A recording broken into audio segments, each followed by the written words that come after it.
How you doing? Welcome to Cooking While Drunk. My name is Tony. I'm your drunk. Tonight we're going to do a hodgepodge of some stuff from the fridge and freezer that I need to use up. I have 2 heads of cauliflower that we're going to make cauliflower rice. I saved some portions of the cauliflower. This is for my daughter Annika, so this is not ours. I asked her, do you want cauliflower little pieces? Or she goes, no, I want big pieces. So since I have to roast some tomatoes, these are Roma tomatoes. This is 5 Roma tomatoes that are cut into 6-piece wedges each one. I might as well roast her cauliflower at the same time. So, tomatoes, my little personal spice blend. This is salt, pepper, Italian seasoning, a little bit of garlic, a little bit of onion powder, a little bit of cayenne, right? Just sprinkle that on. Give it a little toss. Real easy. Sorry, I know I'm left-handed. Toss it onto the tray. Olive oil. Give it a nice good sized drizzle of olive oil. And I'm going to put a little bit of salt on her cauliflower. There we go. Inside this little packet here, I have about 3 to 4 cloves of garlic. Just olive oil only, wrapped up so they can roast at the same time. Alright, into the oven, 400 degrees for about 20 minutes, and we're done. Next step, which is a loud step, is making cauliflower rice. So, using your food processor and your grating disc. If you don't have a food processor, you can chop it by hand or use a box grater. I would use the big side of the box grater. My problem is I don't feel comfortable grating on this by hand with my knuckles. If I have one of those fancy schmancy what are they called? Shark fin gloves. So basically it's a glove made out of, it's got shark or wire mesh in it. It's a shark glove so they can't bite your hand off. But it's got wire mesh in it so when you're chopping or grating in your hand, you won't slice yourself open. But I'm not going to go spend $300 on one of those. My wife won't let me. So, we have our tube here. I'm going to put the lid on, and I always start with the extender tube off. So, real easy. You just dump it in and shred. That's all you really got to do. So, drop a couple pieces. Load up the hopper. Put the top on. It will extend up and push down. That's simple. That's easy. So you're going to keep doing this until you're all done with everything. This will take 5 minutes. Alright? So, see you guys in a few minutes. Let me have a sip. And we'll be back and this will be all done faster than you think. So, while we wait for the tomatoes, as you can see, they are roasting really nice. They're starting to smell really good. So we've already got our shrimp. These are 16-20, which means 16 to 20 shrimp per pound. This is 2 pounds of them. I am going to peel. They're easy peel, which means they are already deveined and split down the middle so that it's easy to peel them off. I hate deveining shrimp. I refuse to do it. I don't have the skill to it. I mutilate the shrimp when I have to, so I would rather buy this. I'm sorry, that's just me.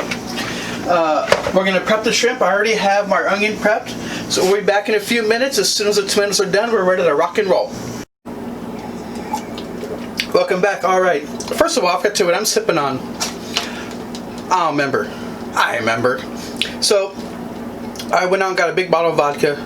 And so, you know me, I have Smirnoff in a pinch. It does great. Hey, it gets the job done, right? That's all that matters. Trying to make a baby. That's right. We're trying to make a baby. Hey, baby. So, I always have my fresh fruit. So I have a pineapple here. As you can see, I always have a pineapple ready to go. As it gets a little bit up in ripeness, I will peel it, slice it up, throw it in the freezer. So this is just diced pineapple. Lemon juice, agave syrup, soda water, and some vodka. And this has been I had one too many. A little bit of soda water, of course, but one too many is not enough. So our tomatoes are done. We roasted them for about 20 minutes. They didn't quite get enough blackening on the top, so what I did was I raised the temperature of the oven to boil, raised it up on the level onto the top shelf, roasted it real quick. Our garlic is nice and roasted. As you can see, perfect to the softness.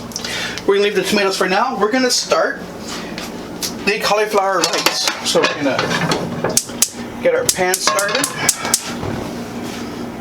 Just kind of move the paper towel away from the flame. So I'm going to use a little bit of butter. Yes, I'm using butter, not bacon fat this time, because you know it's cauliflower rice. Doesn't quite taste the same with bacon fat. So a little bit of oil. So I'm going to start by sauteing the onions first. So here I have one diced red onion. I like the flavor red onion. So as soon as this pan heats up. So what you want to do is you want to wait for the butter to stop foaming. And that's when all the water in the butter, cream is what it is, all the water kind of bubbles out. And it will turn slightly brown. But in this type of pan you really can't tell. So I test the pan by throwing in a couple pieces of whatever I'm sauteing, just so I know. And like I was saying, in a non-stick skillet, I really can't tell when the pan is ready. So I'll throw in a couple pieces. You see it start to bubble. So I can throw in the rest. And I will season this. Salt and pepper. Again, I have pepper set on the finest setting because I don't want chunks. So this is going to go for a few minutes. Meanwhile, we can start the shrimp. So I've already done one batch of the shrimp. So I peeled them. I left the tail on so you can see. All right. Now, do not throw away those shells. Throw them in a Ziploc pan. The shells from 2 pounds of shrimp, you can put in a small pot with about a cup of water and let that simmer covered for about 20 minutes. And then strain it out and then keep that liquid. You can once it's cool, you can pop it in a container and freeze it. It is going to make a good stock, especially if you're making like a gumbo or jambalaya or any type of stew where you use any type of fish or shrimp. It just is deliciousness. Don't throw it away. If you look at my freezer, which I hope you don't, it's a graveyard. It really is. I've got ham bones, neck bones, turkey carcass, what about 3 chickens in there? 3 chicken carcasses in there. When I take the bones off of chicken thighs, I actually save those bones and the skin, and I just throw them all in a bag. And so when I make my chicken stock, it all gets dumped into the pot, cover it with water, vegetables and all that, and I just boil it for let it simmer for a few hours. All right, that's looking good. So that's one. So we're gonna get our pan going. A little bit of water to see if the pan, waiting for the water to subside. You kind of want to see the water bubble up. And once it starts rolling around, then you know you got a good pan to go. So that's about ready. So I'm going to add a little bit of butter. Remember, butter has a low smoke point, so I add a little bit of oil. Give that a stir, or a shake, whatever you want to call it, as soon as that foaming subsides. So all I have here is the shrimp with salt and pepper. That's it, nothing else. All right, and my usual start here, and I go clockwise. Oh, I just got that one in the wrong way, but that's okay. And the reason why I go clockwise or I go the same direction is that way I know where to start and I know where to flip in order. So when I flip them, I know that will be my first one. Alright, so we're going to cook these for about 2 to 3 minutes per side. You'll see how they're already turning pink. Nice hot pan. You don't want to overcrowd the pan, so don't do what I do. I've only got 3 or 4 left, so I'm just gonna, you know, what the heck it. Normally I wouldn't overcrowd it, but since I only had 3 or 4 pieces left, onions are good to go. So now I'm gonna add our cauliflower rice. 1, 2, 3, let's do 4 scoops. Should we do it all? I think that's enough. So the rest of it I have bagged, and so my understanding is high in vitamin C and vitamin K. And magnesium and potassium. It's a good choice if you guys are trying to be rice. Low grain, or grainless. Oops, my hands are dirty. Thank you. Oh, it's on the floor? Thank you. All right, so my daughter dropped some cauliflower, so she just gave it to me so I had to wash my hands. A little bit of pepper. So this is just salt and pepper. This is going to take a few minutes to cook. So basically just warming up the cauliflower because it's already shredded. It's not going to take very long. Shrimp. Time to flip.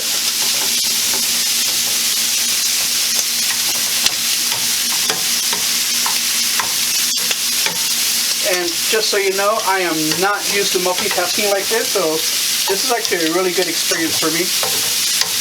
I usually prefer to do one thing at a time because, you know, I tend to like forget to do things and I get to drinking and then I forget about everything else because nothing's more important than drinking besides my wife and daughter.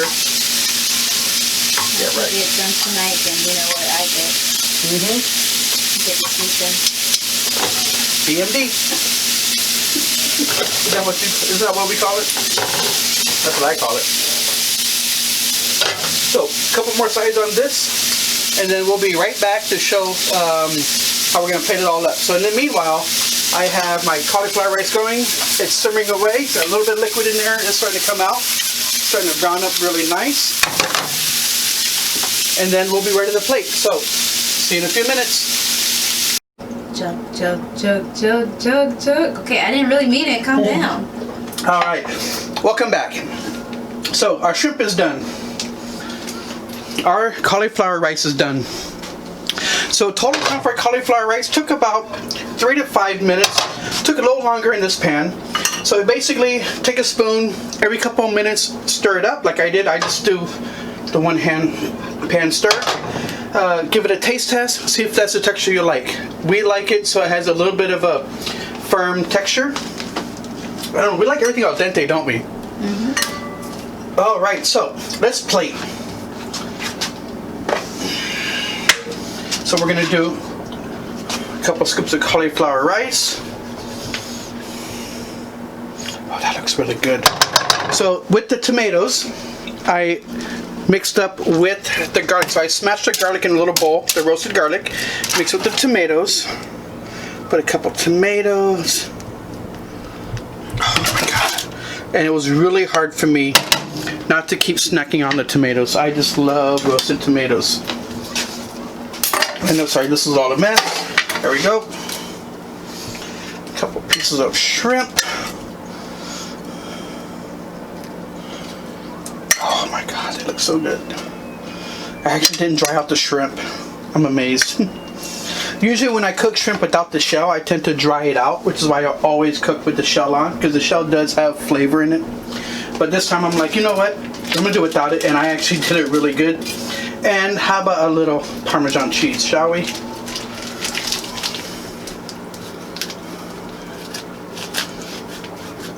All right. The only thing else this needs is a glass of wine. So, shall we?